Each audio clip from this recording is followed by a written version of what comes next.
जय हिंद दोस्तों, मैं नितेश शाहू लक्ष्य एकेडमी के इस ऑनलाइन प्लेटफॉर्म पर आपका स्वागत करता हूं। जैसा कि आप जानते हैं कि हम पीएनएसटी और जीएनएमटी के लिए और एएनएम के लिए हम लोग मध्य प्रदेश सामान्य अध्ययन की सीरीज लेकर चल रहे हैं और मालवा के पठार का पहला वीडियो हम लोगों ने देख लिया था।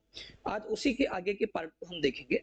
पेन कॉपी लेकर बैठ जाइए और कंटेंट को नोट करते चलिए। पिछले वर्षों में विभिन्न परीक्षाओं में जिस पैटर्न पर प्रश्न आए हैं उन्हीं को सारगर्भित तरीके से पढ़ने की कोशिश हम लोग कर रहे हैं। आइए बिना समय वेस्ट किए हम लोग चलते हैं मध्य उसके अगले भाग की तरफ। तो आप देखेंगे कि हम लोगों ने मालवा के पठार में देख लिया था कि उसका निर्माण कैसे हुआ, उसका क्षेत्रफल कितना है, उसमें कौन सी फसलें चट्टाने हैं, चट्टानों के टूटने से कौन सी मिट्टी बनी है और उस मिट्टी में कौन सी फसलें होती हैं, ये सब हमने पढ़ लिया था। उसके बाद मालवा की जलवायु के बारे में भी हमने पढ़ लिया था और आज हम लोग उसके आगे की कहानी को बढ़ा रहे हैं। तो यहाँ पर देखिए, मालवा के पठार में अगर आप जाएंगे तो मालवा के पठार में हम सबसे पहले आज खनिजों के बारे में बात कर लें कि मालवा के पठार में कौन से खनिज हैं।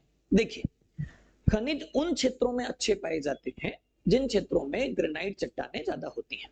बेसाल्ट चट्टानों में आयरन की मात्रा ज्यादा होती है और हमने पढ़ा कि जो मालवा का पठार है यहाँ पर मुख्यतः बेसाल्ट चट्टानें हैं। इस क्षेत्र में खनिजों की कमी है। अगर ओवरऑल आप देखेंगे तो मालवा का पठार खनिजों की दृष्टि से बहुत विपन्न है, यानी कि पिछड़ा हुआ क्षेत्र है। दो खनिज इस क्षेत्र में मुख्यतः हमको मिलते हैं। सबसे पहला रॉक फास्फेट आपको इस क्षेत्र में मिलेगा, तो आपको ये दिमाग में रखना है किसकी बात हो रही है, रॉक फास्फेट। अब सवाल ये है, एक सवाल तो ये भी पूछा जाएगा कि रॉक फास्फेट आपको किस जिले में मिलता है, तो ये आप लोगों को दिमाग में रखेंगे रॉक फास्फेट कहाँ है। इधर देखिए, ये मालवा है, यहाँ पर दो जिले आपको देखने के लिए मिलेंगे। एक झाबुआ जिला आपको देखने के लिए मिलेगा। चलिए, यहाँ पर झाबुआ है और उससे ही अलग करके बनाया गया एक जिला है आपके पास में अलीराजपुर।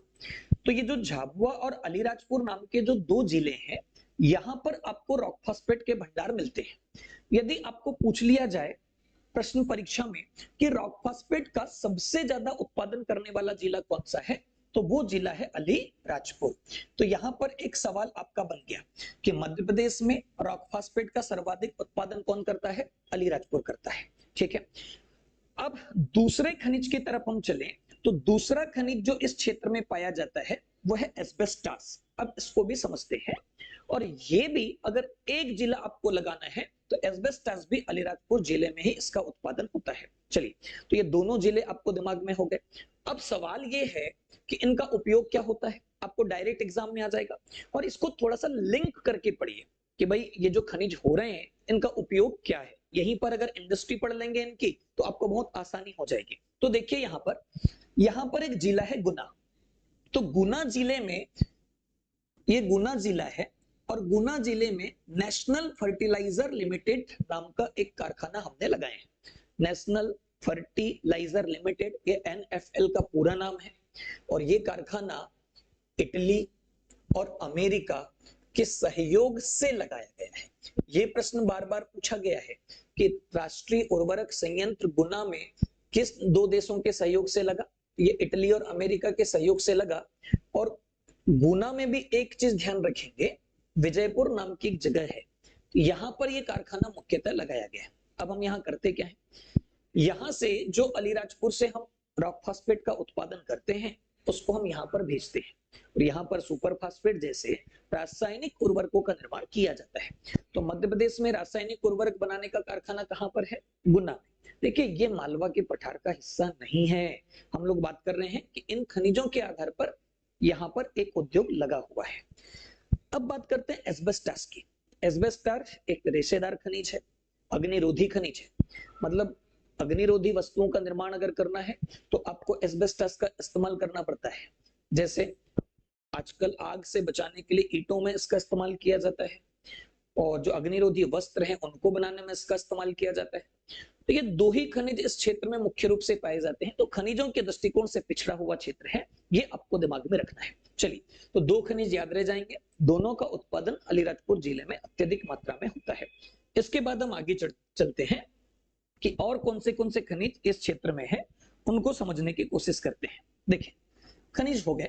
अब चलते हैं इस क्षेत्र के मालवा के पठार के वन कौन से पाए जाते हैं उनकी तरफ। तो यहां पर देखिए, अगर आप मालवा के पठार में वनों की बात करेंगे तो इस क्षेत्र में वन कम मात्रा में पाए जाते हैं।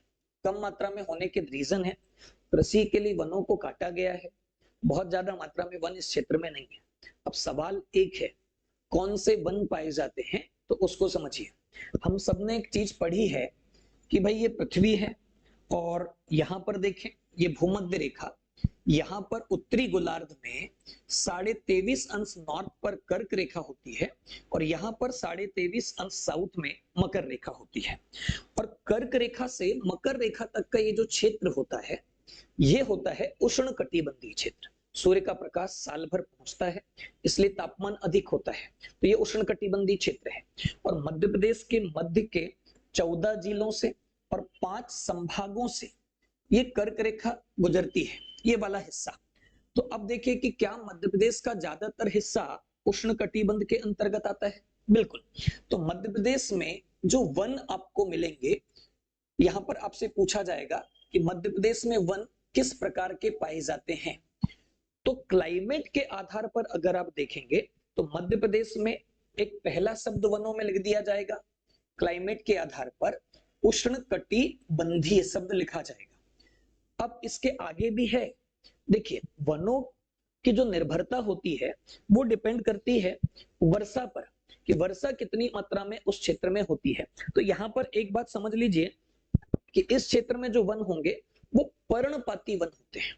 पर्णपाती का मतलब ये वन अपनी पत्तियां गिरा देते हैं। अब सवाल है क्यों गिराते हैं, तो उसको भी समझ लीजिए। यहां पर उष्णकटिबंधीय पर्णपाती वन पाए जाते हैं। गर्मी के दिनों में ये वन अपनी पत्तियां गिराते हैं। उसका रीजन ये है, हमने देखा कि मालवा के पठार में जो वर्षा होती है वो 75 से 125 सेंटीमीटर तक होती है और ये वर्षा इतनी ज्यादा नहीं है कि मिट्टी में बहुत लंबे समय तक नमी बनाकर रखे और पौधों को अच्छी मात्रा में गर्मी के दिनों में भी पानी मिले। तो पानी की कमी के कारण पौधे अपनी पत्तियां गिराते हैं। तो जब हम वन पढ़ेंगे तब इनके बारे में देखेंगे। फिलहाल के लिए आपको ये याद रखना है कि मालवा के पठार में कौन से वन पाए जाते हैं, उष्णकटिबंधीय पर्णपाती वन मालवा के पठार में पाए जाते हैं। ये बात आपको दिमाग में रखनी है, ठीक है। अब दो बातें हमने अभी पढ़ा। देखिए, इस क्षेत्र में हमने पढ़ा कि फसलें, ये पहले वीडियो में हमने देखे थे, फसलों की दृष्टि से मालवा का पठार संपन्न है क्योंकि काली मिट्टी पाई जाती है और इसलिए मालवा के पठार में अत्यधिक मात्रा में गन्ना, कपास, गेहूं, सोयाबीन, आलू इत्यादि का उत्पादन होता है। इसके बाद हमने ये देखा कि मालवा के पठार में जो खनिज है, खनिजों की दृष्टि से अगर हम बात करें तो मालवा का पठार पिछड़ा हुआ क्षेत्र है।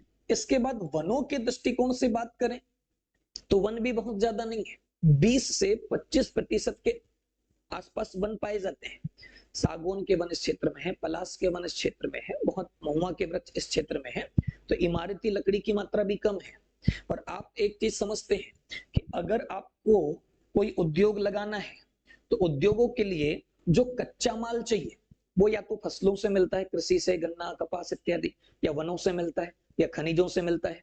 और इस क्षेत्र में अगर आप देखेंगे तो फसलें सर्वाधिक हैं, कृषि संपन्न क्षेत्र है, लेकिन वन और खनिज ये दोनों पिछड़े हैं। फिर भी अगर आप बात करें पूरे मध्य प्रदेश की तो मालवा औद्योगिक दृष्टिकोण से, आर्थिक दृष्टिकोण से सबसे संपन्न क्षेत्र है। तो आइए अब हम बात कर लेते हैं कि मालवा के पठार में कौन से उद्योग पाए जाते हैं और किन किन क्षेत्रों में पाए जाते हैं। ये सबसे महत्वपूर्ण टॉपिक है मालवा के पठार में।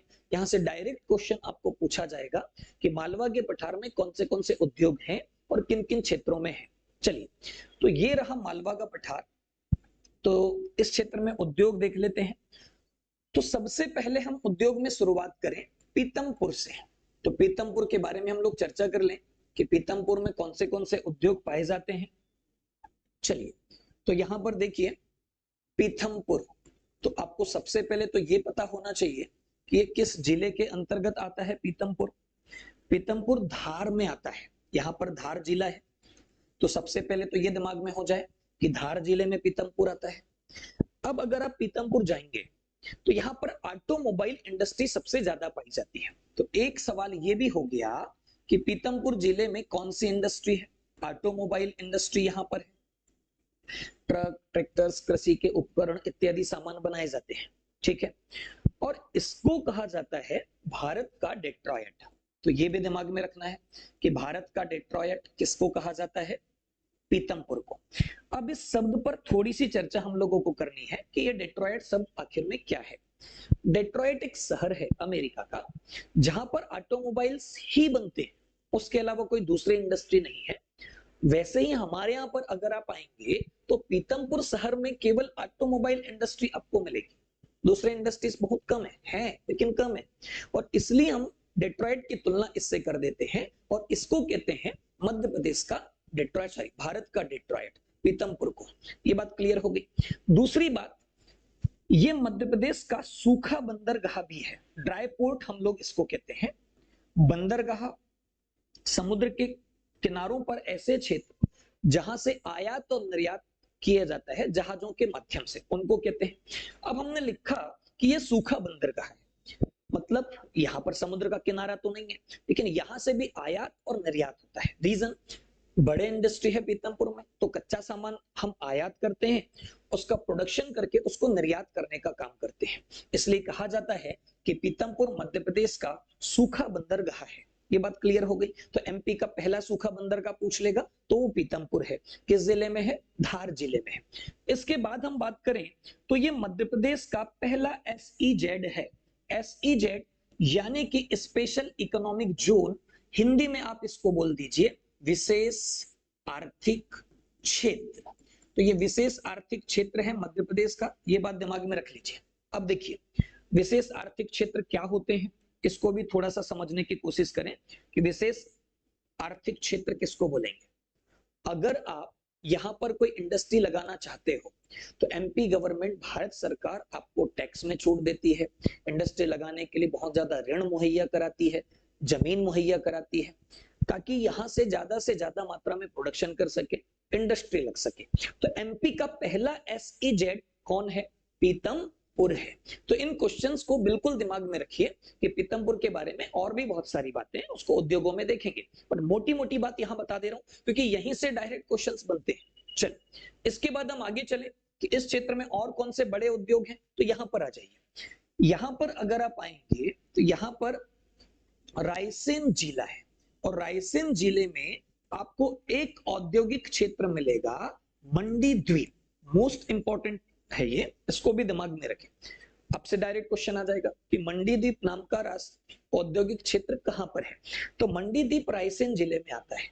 अब सवाल ये है कि यहां भी जैसे पीतमपुर है वैसे ही फैसिलिटीज है, वैसा ही इंडस्ट्री लगा हुआ है, और लेकिन यहाँ पर केवल ऑटोमोबाइल नहीं है, बहुत सारी इंडस्ट्रीज। तो ये यहां से एक बात बस दिमाग में रखनी है, अगर आप मंडीदीप जाएंगे तो इसकी एक विशेषता आपको दिमाग में रखनी है, यहां पर ऑप्टिकल फाइबर बनाने का कारखाना है। ऑप्टिकल फाइबर, तो ये मोस्ट इंपॉर्टेंट थिंग है कि ऑप्टिकल फाइबर बनाने का कारखाना मध्य प्रदेश के किस जिले में है। तो ऑप्टिकल फाइबर का कारखाना रायसेन में है। अब सवाल ये है ऑप्टिकल फाइबर क्या होता है, किस लिए काम आता है? हिंदी में प्रकाशिक तंतु कहते हैं। दरअसल आज हम इंटरनेट का दौर है, हम जो इंटरनेट कनेक्शन यूज करते हैं ये केबल के माध्यमों से होता है। तो ये जो ऑप्टिकल फाइबर है ये पूर्ण आंतरिक परावर्तन के सिद्धांत पर काम करता है। ये मोस्ट इंपॉर्टेंट प्रश्न आपका बन गया कि ऑप्टिकल फाइबर किस सिद्धांत पर काम करता है? पूर्ण आंतरिक परावर्तन, और इसके माध्यम से सिग्नल्स को एक स्थान से दूसरे स्थान तक, एक लंबी दूरी तक आसानी से भेजा जा सकता है, तेज गति से भेजा जा सकता है। इसलिए अब इंटरनेट में, कंप्यूटर्स के उपयोग में हम ऑप्टिकल फाइबर का इस्तेमाल करने लगे हैं। तो ये बात भी आपको दिमाग में रखनी है कि ऑप्टिकल फाइबर का कारखाना कहां पर है? मंडीदीप में है। और मंडीदीप औद्योगिक क्षेत्र कहां पर है? रायसेन में है। इसके बाद हम बात करें तो भोपाल पर आ जाएं, तो भोपाल देश की राजधानी है और भोपाल शहर में भी एक बड़ी इंडस्ट्री है। भोपाल शहर की इंडस्ट्री को याद रखें। वैसे तो बहुत सारी इंडस्ट्री है, पर हम बात कर रहे हैं मुख्य मुख्य बातों की। भेल, इसको समझिए। भेल का पूरा नाम, अच्छा एक नया स्लाइड में ले लेता हूं भेल को समझाने के लिए। देखिए ध्यान से। तो एक सवाल आ गया कि भेल कहां पर है, तो भेल भोपाल में है। अब सबसे पहले आपको पूछेगा भेल का पूरा नाम, तो भेल का पूरा नाम है भारत हैवी इलेक्ट्रिकल्स लिमिटेड। तो यहां पर दिमाग में रख लीजिए, तो भारत हैवी इलेक्ट्रिकल्स लिमिटेड है ये। तो इलेक्ट्रिकल्स यहां पर बनाए जाते हैं। जैसे हम बात करें भाई, यहां पर जो रेलवे के इलेक्ट्रिक इंजन है, सॉरी, उनका निर्माण होता है। जो ट्रांसफार्मर्स आप देखते हैं उनका निर्माण होता है। तो भारी इलेक्ट्रिकल्स उपकरण यहाँ पर बनाए जाते हैं। अब सवाल ये कि भेल कब बना और किसके सहयोग से बना। तो देखिए ये क्वेश्चन बार बार आता है और कुछ किताबों में 1960 भी लिखा हुआ मिलेगा। 1964 में बेसिकली भेल की स्थापना हुई है, 1964। और अगर आप बात करेंगे तो एक सवाल इससे ऐसे आ जाता है कि कौन सी पंचवर्षीय योजना में इसका निर्माण हुआ है। तो आप दिमाग में रख लीजिए कि जो थर्ड पंचवर्षीय योजना थी, तीसरी पंचवर्षीय योजना, उसके दौरान इसका निर्माण किया गया है। ठीक है, तो ये दो सवाल बन गए। अब तीसरा सवाल सुनिए, यहां से क्वेश्चन एक पूछा जाता है, यार देखो 1964 तक भारत के पास उतने टेक्नोलॉजीज नहीं थे कि हम एक ऐसी बड़ी इंडस्ट्रीज यहाँ पर लगा सके। तो हम किसी न किसी देश से मदद मांगते थे। हमने मदद मांगी ब्रिटेन से। तो ये दिमाग में रखना है कि ये जो ब्रिटेन भेल का निर्माण हुआ, ये किसके सहयोग से हुआ? ये ब्रिटेन के सहयोग से भेल का निर्माण किया गया है। ये बात आप लोगों को दिमाग में रखनी है। तो अच्छा, इससे एक और सवाल है। आप लोग जब पढ़ेंगे तो आप देखेंगे कि कंपनियों के भी टाइप होते हैं। उनके वार्षिक टर्नओवर के आधार पर उनके कैटेगरीज बांटी गई हैं। जैसे मिनी रत्न 1, मिनी रत्न 2, महारत्न, नवरत्न, ये सॉरी नवरत्न के बाद महारत्न, ये सब बांटा गया है। तो कमेंट्स करके मुझे बताइएगा कि भेल कौन सी कंपनी है, मिनी रत्न है, महारत्न, नवरत्न है या महारत्न है। 2013 में दर्जा दिया गया है। ये आप पर छोड़ता हूं कि आप इसमें बता देंगे कि ये कौन सी कंपनी के अंतर्गत आता है, ये आपसे पूछ लिया जाएगा। तो भेल भोपाल में है, ये इस क्षेत्र की एक इंडस्ट्री हो गई। इसके बाद यहां पर एक जिले की हम बात कर लें, देवास। तो देवास जिले में भी कुछ इंडस्ट्रीज हैं, उसको आप लोगों को समझना है। देवास जिले में सबसे इंपॉर्टेंट चीज ये है नोट प्रिंटिंग प्रेस। तो जो नोट छापने का कारखाना है वो मध्य प्रदेश के देवास जिले में है। और इसकी भी एक विशेषता है, यहाँ पर 20 रुपये से ऊपर के नोट छापे जाते हैं, उससे नीचे के नोट नहीं छापे जाते हैं। तो ये आप लोगों के लिए दिमाग में रखने वाली बात है कि भाई note printing press Madhya Pradesh के किस जिले में है। तो देवास जिले के अंतर्गत वो आता है और 20 रुपए से ऊपर के नोट वहां पर छपेंगे। ठीक, आप लोगों में से कुछ लोग पोस्टिंग लेकर यहाँ जाओगे तब आप घूम आइएगा। चल, इसके बाद देखें तो यहाँ पर एक जिला आपको रतलाम मिलेगा। तो रतलाम जिले की भी कुछ विशेषताएं हैं, यहाँ भी कुछ इंडस्ट्रीज हैं, उसको देखते हैं, कनेक्ट करते चलिएगा। अगर आप देखेंगे तो रतलाम मध्य प्रदेश में अंगूर उत्पादन के लिए प्रसिद्ध है। अंगूर उत्पादन सबसे ज्यादा करता है रतलाम जिला।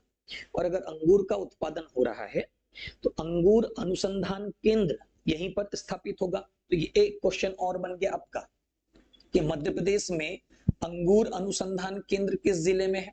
तो अंगूर अनुसंधान केंद्र मध्य प्रदेश में रतलाम में ही है। उत्पादन भी कौन कर रहा है? रतलाम। अब सवाल है, अंगूर पे आधारित अगर आपको इंडस्ट्री लगानी है तो यहाँ रॉ मटेरियल मिल रहा है ना, तो आप यहीं लगा दीजिए। तो अंगूर पर आधारित इंडस्ट्री अब कौन सी होगी? तो अंगूर पर आधारित इंडस्ट्री है एल्कोहल प्लांट। तो मध्य प्रदेश में जो एल्कोहल प्लांट है वो हम यहीं पर स्थापित किए हुए हैं। तो मध्य प्रदेश में एल्कोहल प्लांट किस जिले में है?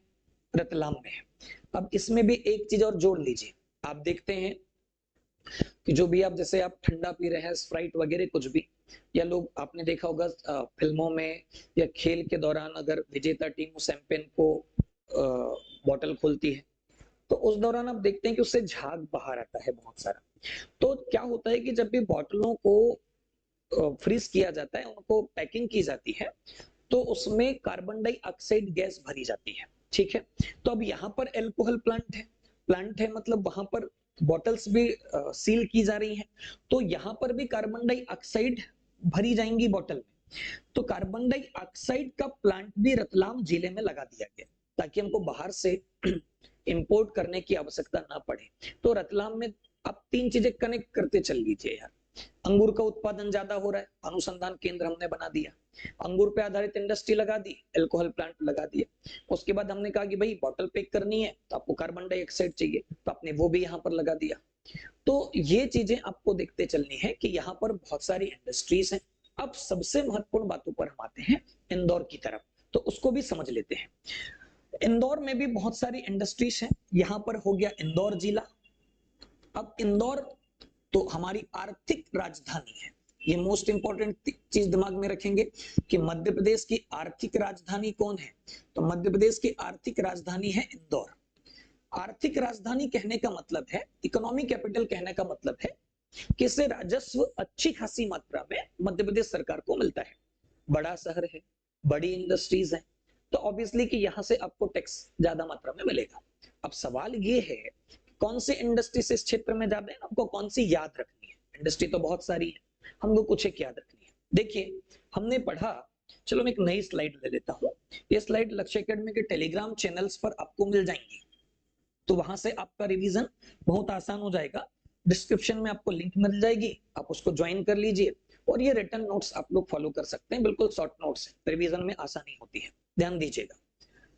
तो हमने एक चीज पढ़ा कि भाई मालवा का जो पठार है, कपास का उत्पादन अच्छी खासी मात्रा में ये करता है, और अगर कपास हो रहा है तो इस क्षेत्र में कपड़े पर आधारित उद्योग होंगे।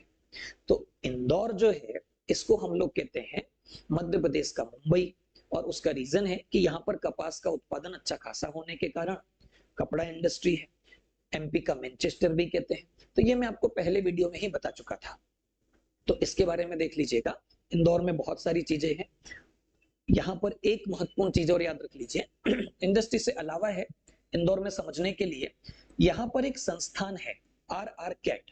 ये आपको फिजिक्स के दृष्टिकोण से भी पूछा जा सकता है कि मध्य प्रदेश में आर कैट कहाँ पर है।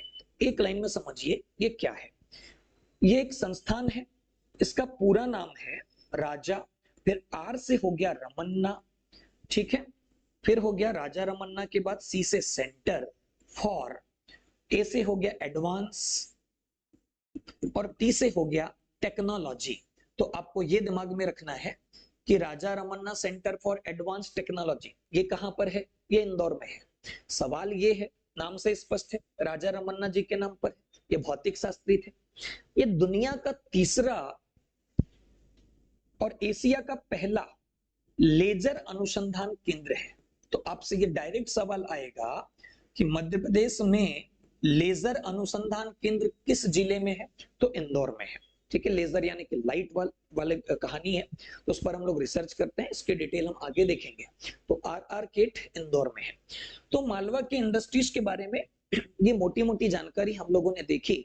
अब आगे चलते हैं, इसके बाद हम चले कि मालवा के पठार में पर्यटन कौन सा है।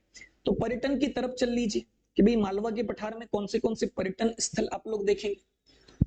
देखिए मैं आपको एक चीज क्लियर कर देता हूं कि हम बहुत ज्यादा डिटेल में नहीं जा रहे हैं, अदरवाइज मालवा की इंडस्ट्री 1 घंटे तक चलेगी, मालवा का पर्यटन 1-1.5 घंटे 2 घंटे तक चल जाएगा।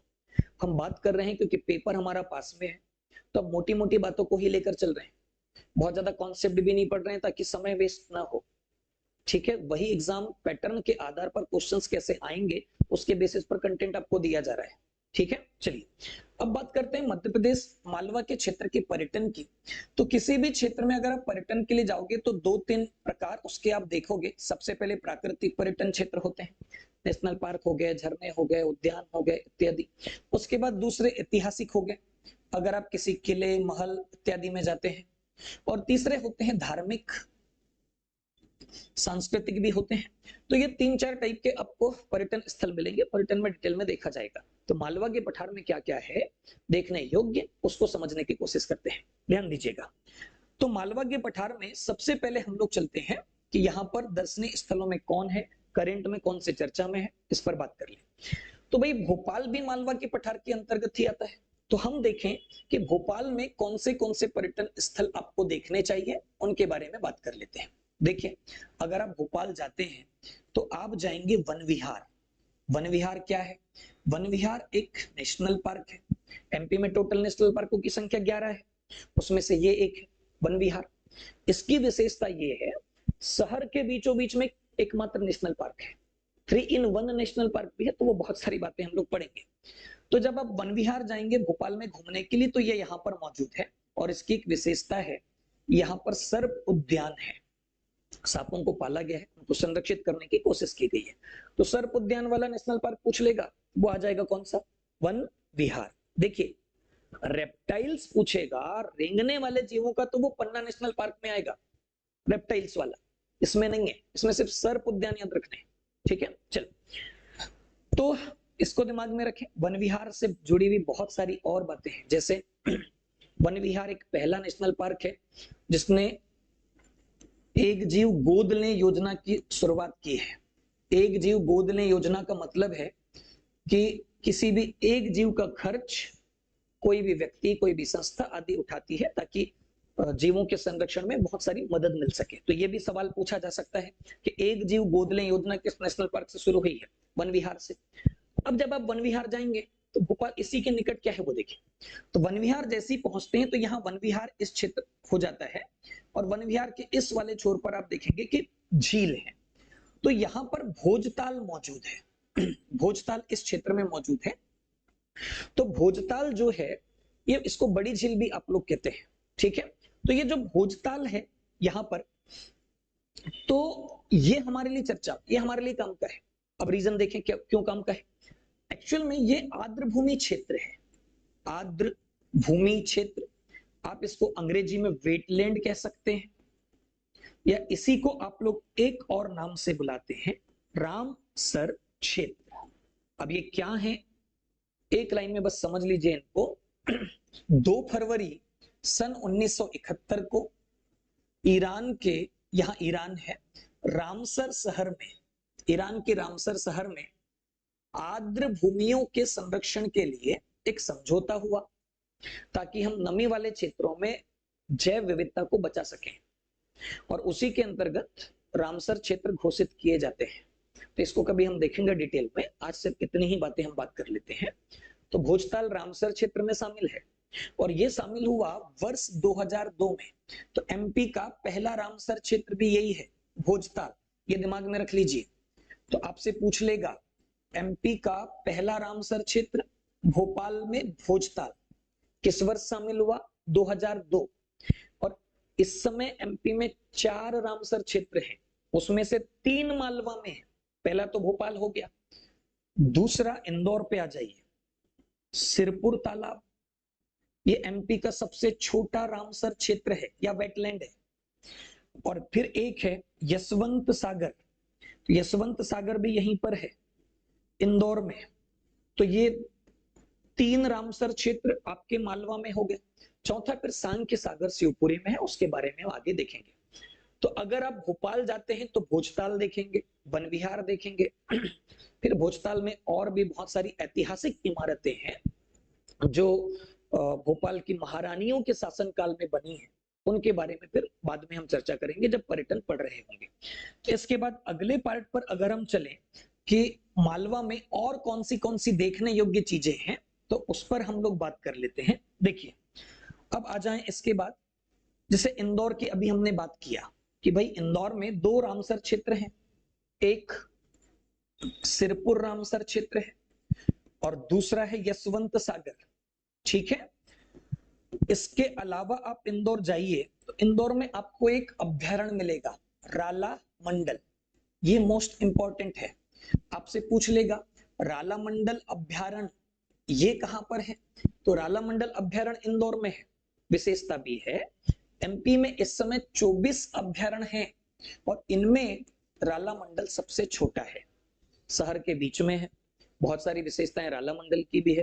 पहला लोमड़ी संरक्षण केंद्र है, यहाँ पे पर्यटकों के लिए प्रशिक्षण की व्यवस्था भी है।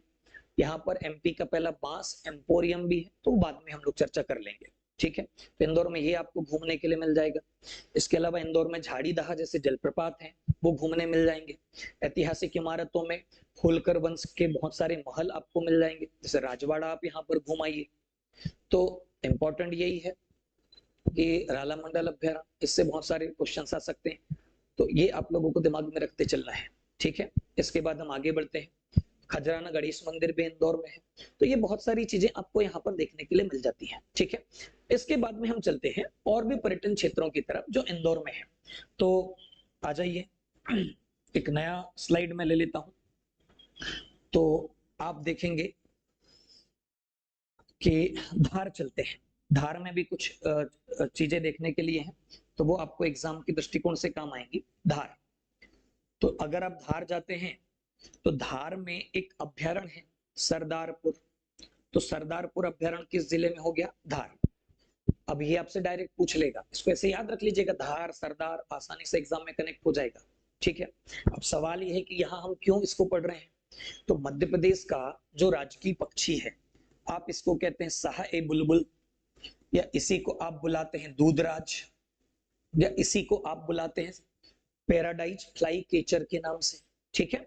तो अब इसका जो संरक्षण हम लोग कर रहे हैं वो यहीं पर कर रहे हैं, राला मंडल के अंतर्गत ही हम लोग कर रहे हैं। तो ये चीज आप लोगों को दिमाग में रखनी है। तो धार जिले में शाह-बुलबुल का संरक्षण हो रहा है। अब एक बात समझनी है, प्रत्येक जीव को, वनस्पति को एक विशेष प्रकार का क्लाइमेट चाहिए होता है। तो अगर धार वाले क्षेत्र में आपको मिल गया क्लाइमेट कि भाई यहाँ शाह-बुलबुल यानी कि दूधराज का संरक्षण कर सकते हैं, तो ऐसा ही क्लाइमेट अगर इस क्षेत्र में है, यहाँ रतलाम जिला आ जाएगा धार के जस्ट ऊपर। तो रतलाम और धार लगे हैं, तो दोनों क्षेत्रों का क्लाइमेट सेम होगा। तो क्या यहाँ भी हम शाह-बुलबुल का संरक्षण कर सकते हैं? बिल्कुल कर सकते हैं। तो रतलाम में अगर आप आएंगे तो रतलाम में एक अभ्यारण्य आपको मिलेगा सैलाना। तो एक सवाल तो ये बन गया कि सैलाना अभ्यारण्य कहाँ पर है? रतलाम में है, और यहाँ पर भी शाह-बुलबुल का संरक्षण कर रहे हैं। तो दोनों निकट पास में ही है दोनों, और इसलिए दोनों का क्लाइमेट सेम है, इसलिए इस क्षेत्र में शाह-बुलबुल का संरक्षण भी किया जा रहा है। ये बात आप लोगों को दिमाग में रखनी है। तो धार में सरदारपुर अभ्यारण्य, इसके बाद रतलाम में सैलाना अभ्यारण्य, आप इनको घूमने के लिए जा सकते हैं, ठीक है। इसके बाद हम लोग बात करें तो और भी बहुत सारे पर्यटन स्थल इस क्षेत्र में मौजूद हैं, बहुत सारे किले इस क्षेत्र में मौजूद हैं, बट इन पर हम चर्चा बाद में करेंगे जब हमारे पास हम पर्यटन पढ़ रहे होंगे तब। तो फिलहाल के लिए आप देखेंगे कि मालवा के पठार के क्षेत्र में इतनी चीजें आपको दिमाग में रखनी है, ठीक है। तो मोटी मोटी बातें हमने मालवा के पठार के बारे में कर लिए हैं। अगले क्लास में एएनएम के, पीएनएसटी के लास्ट ईयर्स में जो क्वेश्चंस हुए हैं हम उन पर चर्चा करेंगे। कुछ क्वेश्चंस दूसरी परीक्षाओं के भी चर्चा करेंगे, और उसका रीजन ये है कि आपको पता हो कि एग्जाम में कैसे क्वेश्चंस आते हैं, उस पर हम लोग बात करेंगे।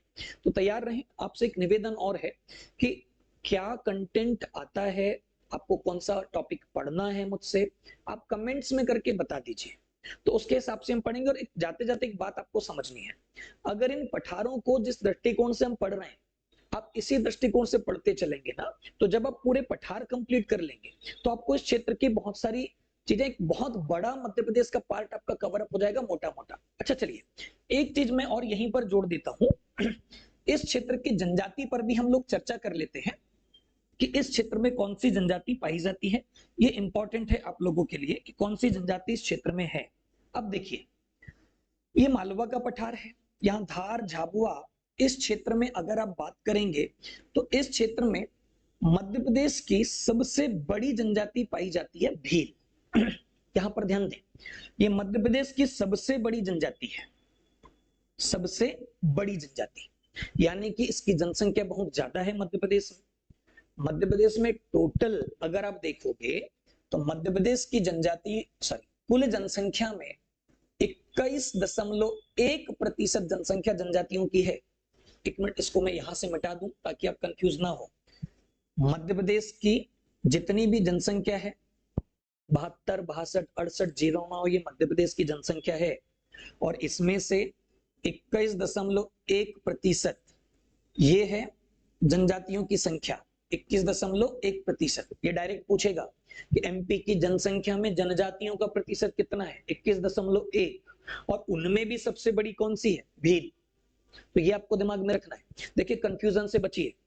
गोंड भारत की सबसे बड़ी जनजाति है, तो यहां मैं लिख दे रहा हूं कि गोंड जो है ये भारत की सबसे बड़ी जनजाति है, और भील मध्य प्रदेश की सबसे बड़ी जनजाति है। तो यहां कंफ्यूजन से बच जाइए। तो इस क्षेत्र में भील जनजाति पाई जाती है। और इनके बहुत सारे त्योहार हैं। इसमें एक त्योहार होता है भगोरिया, ये एक पर्व भी है। मध्य प्रदेश सरकार ने इसको राजकीय पर्व घोषित किया हुआ है। ये एक नृत्य का प्रकार भी है और एक विवाह की परंपरा भी है। होली के 8 दिवस पूर्व इसका आयोजन धार, झाबुआ जैसे जिलों में किया जाता है। तो इस क्षेत्र में एक जनजाति आपने देख ली कि इस क्षेत्र में सबसे बड़ी जनजाति पाई जाती है एमपी की भील। आप टॉपिक्स मुझे कमेंट कर दीजिएगा, तो हम अगले पार्ट्स में उसको कवर करने की कोशिश करेंगे। जय हिंद। अगर आपको वीडियो पसंद आ रहा हो तो इसको लाइक जरूर करें, शेयर करें अपने साथियों के साथ में, और हमें बताएं कि हम कौन सा टॉपिक आपके लिए और लेकर आ सकते हैं। जय हिंद दोस्तों।